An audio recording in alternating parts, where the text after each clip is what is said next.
Ito na po yung minaklas natin, ano, sa ano, part. Ito na po ito. Ito po yung wheel cylinder, no, housing. Ito po yung rubber na to, ito yung wheel cap. Ito naman po yung piston.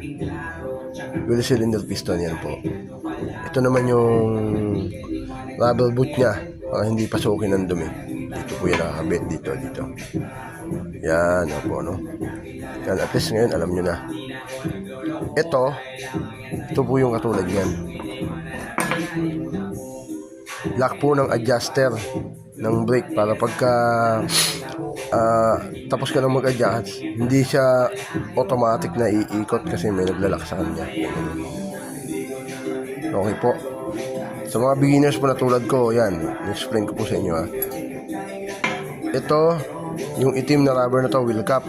Yung kinakabitan niya po is wheel cylinder piston. Ito naman yung wheel cylinder housing. Kapag nabuo na po yan at nakasalpak na yan dyan, sama-sama, yan na po yung sinasabing wheel cylinder assembly. No? Ito po, rubber boot ito ha. Para sa dumi, hindi makapasok. Nandito yan. May po salamat ha sa mga beginners tulad ko.